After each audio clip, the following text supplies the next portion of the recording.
Tactical guru and author of the Tactical Wisdom series, Joe Dolio, said on Twitter, "For those who think it's about the brand of radio, I'm on a hilltop in northern Michigan and my Lexion VV898 on a stock antenna is pulling in the Southfield Police Department on UHF. That's just under 200 miles. It's about antenna height and the atmosphere." As a reminder, UHF is line of sight, meaning it can't talk through mountains. It doesn't bounce off the atmosphere or the earth like high-frequency radio. So it's going to be limited to basically what you can see. It's going to have a radio horizon, and that's all dependent upon height. It is entirely possible in this case for him to be picking up UHF transmissions over that distance. Again, he's talking about height, and it's where the transmission is coming from and where you're receiving it. Here's a picture of the radio he was talking about for reference. So you see, probably using an 18-inch antenna on top of his car. If you can see here in this image, this is a simulation or a representation, whatever you want to call it, of the potential reception range of the antenna. Now, Southfield appears to be using, based on the FCC information that I can find, a 60 to 100 watt radio. I used 100 watts in this case. This is going to be, it's generally within the technical realm of the average person, although you're really going to be using 50 watts.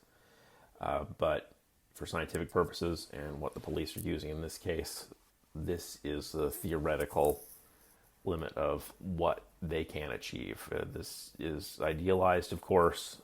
It's going to be different depending on the exact terrain and equipment and different variables. But under the right conditions, this is what you can do. Now here's how and why it matters and how it's possible. Southfield appears to be broadcasting from this location. It's a 33-story skyscraper with a 60 to 100 watt UHF transmitter on top. The FCC information I found was a little dated, so it may not be accurate, but for the sake of argument, let's assume that this is what they're still using. Base elevation is about 650 feet above sea level. This building is the largest apartment tower in Michigan, apparently, which is like saying you're the king of Albonia. But that snipe at Michigan aside, they're 650 feet above sea level.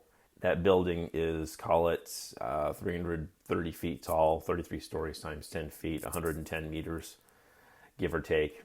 And they're probably using like a 2 meter, 6 foot antenna. You don't see a big tower on there. Even when you see big towers, usually the antennas themselves aren't that large. They don't need to be longer than the wavelength, really. Again, it's all about quality of the materials that go into the antenna. So we already have a building that's pretty high. The high points in the lower peninsula, as I understand it, are about 1,700 feet in the vicinity of Cadillac and the Huron-Manistee National Forests. Joe says he's about 200 miles away. I'm not exactly sure where that is or where he is, but somewhere in that range, 170, 200 miles, north end of Paul Bunyan's handprint up there.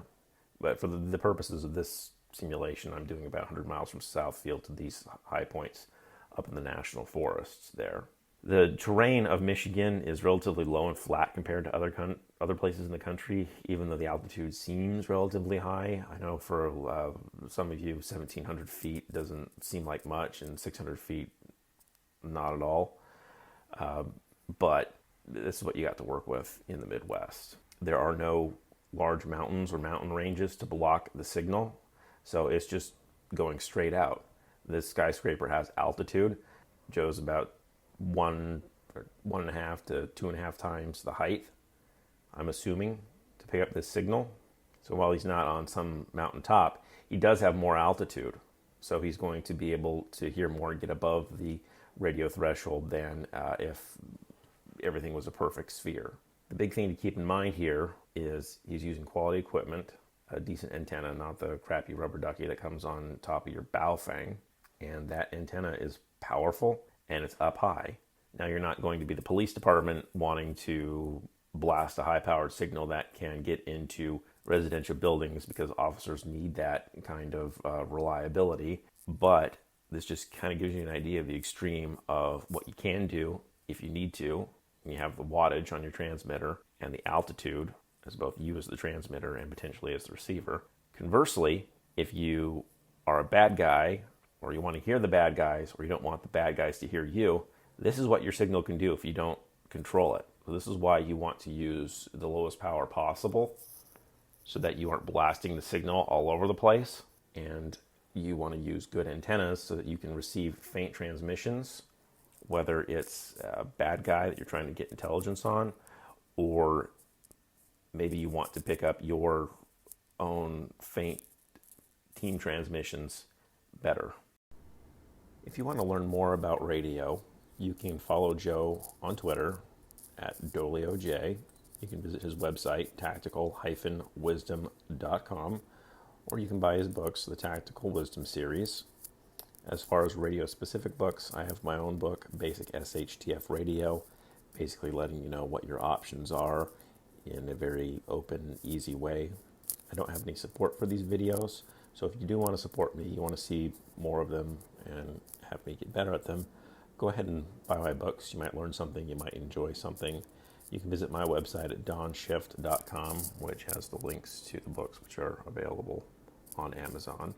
And then, of course, like, share, and subscribe. Thanks.